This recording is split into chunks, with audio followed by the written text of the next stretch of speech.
A jornada do José do Egito. Na vasta e poeirenta terra de Canaã, onde os ventos traziam os murmúrios do passado e a esperança do futuro, nasceu um jovem chamado José, filho de Jacó e Raquel. Jacó, patriarca de uma família numerosa e marcada por histórias intensas, amava profundamente Raquel, a mulher por quem trabalhou 14 longos anos. Foi dela que nasceu José, o filho da velhice, e por isso Jacó o amava mais do que a todos os outros filhos. Esse amor especial se manifestava em gestos visíveis, e o mais notável deles foi uma túnica colorida, de mangas longas, que Jacó deu a José, símbolo de distinção, honra e afeto. Mas o que era para José um presente do pai, tornou-se para seus irmãos um lembrete diário da preferência que os excluía, inflamando em seus corações um ciúme que logo se transformaria em ódio. José, ainda jovem com apenas 17 anos, era um pastor juntamente com os filhos de Bila e Zilpa, concubinas de Jacó. Ele observava atentamente seus irmãos e relatava ao pai as más ações que presenciava, o que aumentava ainda mais o rancor contra ele. Os irmãos o viam como um delator, um favorito mimado, e agora também como alguém que se achava superior. A tensão aumentou quando José começou a sonhar, mas seus sonhos não eram comuns, eram visões marcantes, com símbolos e significados profundos. Em um deles, ele viu a si mesmo e seus irmãos no campo, atando feixes. Subitamente, seu feixe se erguia e permanecia de pé, enquanto os feixes de seus irmãos se inclinavam ao redor do dele. Ao contar o sonho, José não imaginava que as palavras soariam como uma profecia arrogante.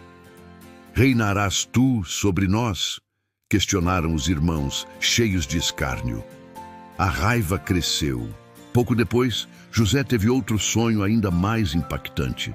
O sol, a lua e 11 estrelas se inclinavam diante dele. Ao contar esse novo sonho, não apenas os irmãos se ofenderam, mas até Jacó, seu pai, o repreendeu. "Acaso viremos eu, tua mãe e teus irmãos a inclinar-nos diante de ti?" Contudo, Jacó, embora tenha falado com dureza, guardou as palavras no coração. Havia algo naquele menino e em seus sonhos que evocava mistério e propósito. Certo dia, os irmãos de José foram apacentar os rebanhos em Siquém, e Jacó pediu a José que fosse procurá-los e trouxesse notícias. Obediente, José partiu em direção ao campo. Quando os irmãos o avistaram de longe, a figura colorida de sua túnica destacava-se contra o horizonte.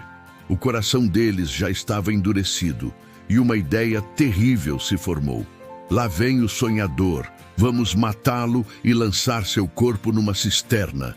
Diremos que uma fera o devorou, e veremos o que será dos seus sonhos." Rúben, o mais velho, tentou salvar José da morte, sugerindo que o lançassem vivo numa cisterna deserta. Seu plano secreto era voltar mais tarde e tirá-lo dali. Quando José chegou, os irmãos o agarraram brutalmente, arrancaram sua túnica e o lançaram na cisterna seca, um buraco escuro, frio e sem água. Ali, o jovem que sonhava com liderança agora via apenas paredes de pedra e o céu distante. Enquanto comiam calmamente, como se nada houvesse acontecido, viram uma caravana de ismaelitas a caminho do Egito. Judá então propôs: "Que proveito teremos em matar nosso irmão? Vamos vendê-lo. Afinal, ele é nosso irmão, nossa carne." E assim, por 20 moedas de prata, José foi vendido como escravo. Acorrentado, com os olhos cheios de medo e dor, ele viu seus irmãos o entregarem aos mercadores como se fosse apenas um objeto. Rúben, ao retornar à cisterna e não encontrar José, rasgou as vestes em desespero. Os irmãos, então, mancharam a túnica de José com sangue de cabrito e a levaram a Jacó. O patriarca, ao vê-la, chorou amargamente, acreditando que seu filho amado havia sido despedaçado por um animal selvagem. Recusou consolo, vestiu-se de luto e mergulhou em tristeza profunda. Enquanto isso, José era levado para o Egito, um mundo estranho, com uma língua desconhecida, uma terra de deuses e faraós. No Egito, José foi comprado por Potifar, capitão da guarda de Faraó.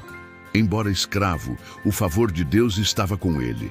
Tudo o que fazia prosperava, e Potifar logo o colocou como administrador de toda a sua casa. José se destacava não apenas por sua competência, mas também por sua integridade e beleza. Era um jovem formoso e logo chamou a atenção da esposa de Potifar. Ela passou a assediá-lo constantemente, dizendo: "Deita-te comigo." José recusava firmemente. "Meu senhor confia em mim, não me negou nada, exceto você, porque é sua mulher. Como poderia eu pecar contra Deus?" A insistência dela aumentava dia após dia. Até que, um dia, quando estavam sozinhos, ela o agarrou pela capa. José fugiu, deixando a capa em suas mãos. Rejeitada e furiosa, ela gritou, acusando-o de tentativa de violação. Quando Potifar ouviu o relato, inflamado de ira, mandou José à prisão. Na prisão, José mais uma vez se destacou. O carcereiro logo percebeu seu valor e o colocou como responsável pelos demais prisioneiros. O Senhor continuava com ele. Mesmo na cela escura, o brilho da presença divina não se apagava. Ali, conheceu dois homens importantes, o copeiro e o padeiro do faraó, presos por desagradar o rei. Certo dia, ambos sonharam e ficaram perturbados. José os notou e perguntou: "Por que estáis tristes hoje?"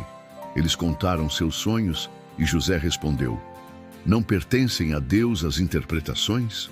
Contai-me." O copeiro contou: "Em meu sonho havia uma videira com 3 ramos. Floresceu, deu uvas e eu espremi o suco no copo de Faraó." José interpretou: "Em 3 dias, Faraó te restituirá o cargo." E pediu: "Lembra-te de mim quando estiveres bem. Fala de mim a Faraó." O padeiro esperançoso também contou seu sonho. "Havia 3 cestos sobre minha cabeça com pães, e aves vinham e comiam." José, com pesar, disse: "Em 3 dias, Faraó te decapitará e pendurará numa árvore." 3 dias depois, era aniversário do Faraó. Exatamente como José dissera, o copeiro foi restaurado e o padeiro executado. Mas o copeiro, em sua alegria, esqueceu-se de José. O tempo passou, os dias viraram anos, e José permaneceu esquecido. No entanto, Deus jamais esquece os seus. 2 anos depois, Faraó teve 2 sonhos misteriosos. No primeiro, 7 vacas gordas subiam do Nilo, seguidas por 7 vacas magras, que devoravam as gordas. No segundo, 7 espigas cheias eram engolidas por 7 espigas mirradas. Nenhum mago do Egito pôde interpretar. Foi então que o copeiro lembrou-se de José. Na prisão, um jovem hebreu interpretou meus sonhos com precisão. Faraó mandou chamá-lo. José foi tirado às pressas da prisão. Barbeado, vestido, apresentou-se diante do rei. Faraó disse: "Ouvi dizer que podes interpretar sonhos." José respondeu com humildade: "Isso não está em mim, mas Deus dará resposta favorável a Faraó." Após ouvir os sonhos, José declarou: "Os 2 sonhos são um só. Haverá 7 anos de grande fartura, seguidos de 7 anos de fome. Deus está revelando o que há de vir. Portanto, escolha um homem sábio e oponha-o sobre a terra para armazenar alimentos nos anos de fartura." Faraó e seus conselheiros ficaram impressionados. "Haveria outro homem em quem haja o Espírito de Deus como neste?" disse o rei. E então declarou: "Tu estarás sobre minha casa, e por tua palavra se governará todo o Egito. Somente no trono serei maior que tu." José foi exaltado de escravo a governador. Recebeu roupas de linho, um colar de ouro, um anel real e um novo nome, Zafenate Paneia. Casou-se com Azenate, filha do sacerdote Diom. Com ela teve 2 filhos, Manassés, que significa Deus me fez esquecer da dor, e Efraim, Deus me fez próspero na terra da minha aflição. Durante os anos de fartura, José armazenou grãos em abundância. Quando a fome chegou, o mundo inteiro veio ao Egito buscar pão. Entre os que vieram estavam os irmãos de José. Eles não o reconheceram, mas ele os conheceu. O coração de José foi tomado de emoção e saudade, mas também de um desejo de ver se haviam mudado. Testou-os de várias maneiras. Prendeu Simeão e exigiu que trouxessem Benjamim, o irmão mais novo. Quando o fizeram, José quase se desfez em lágrimas. Finalmente, não podendo conter-se, mandou sair todos os egípcios e, sozinho com seus irmãos, revelou: Eu sou José. Vive ainda meu pai? Eles ficaram aterrorizados, mas ele os consolou. Não vos entristeçais. Foi Deus quem me enviou à frente para salvar vidas. José os abraçou, chorou com eles e mandou buscar Jacó. Quando o velho patriarca soube que José estava vivo, seu coração quase falhou. Ao vê-lo, disse: Agora posso morrer, pois vi teu rosto e sei que vives. Anos depois, Jacó morreu. Temendo vingança, os irmãos de José pediram perdão mais uma vez. José chorou e então pronunciou as palavras que ressoam até hoje como uma das mais poderosas declarações de redenção. Vós intentastes o mal contra mim, mas Deus o tornou em bem para preservar a vida de muitos. José viveu até ver os filhos de seus filhos. E antes de morrer, fez os israelitas jurarem que levariam seus ossos de volta à terra prometida. Mesmo em sua morte, olhava adiante, confiante nas promessas de Deus. A história de José não é apenas uma saga familiar, é um espelho profético de Cristo. José foi traído por seus irmãos, como Jesus também. Foi vendido por moedas como Jesus e foi injustamente condenado da mesma maneira que Jesus. Mas no final, ambos foram exaltados à destra do trono para salvar os povos. E como Jesus, perdoou os que o feriram. Se hoje você se encontra em uma cisterna escura, sofrendo aflições, perseguição ou numa prisão de injustiças, lembre-se, Deus não se esquece dos sonhos que plantou em seu coração. O caminho pode parecer longo, cheio de dor e silêncio, mas há um propósito maior sendo costurado nos bastidores da sua história. O mesmo Deus que estava com José está com você. Seja nos vales e nos palácios, na escravidão e na glória, nos lugares e situações que você nem imagina, pois Deus nunca perdeu o controle. Ele conduz todas as coisas para o bem daqueles que o amam. Hoje, Deus pode escrever uma nova história para a sua vida e mudar a sorte. Espere, confie, o sonho ainda vive e no tempo certo o propósito se cumprirá. Se você gostou, curta e inscreva-se no canal para receber novos vídeos, compartilhe com mais pessoas. Deus te abençoe.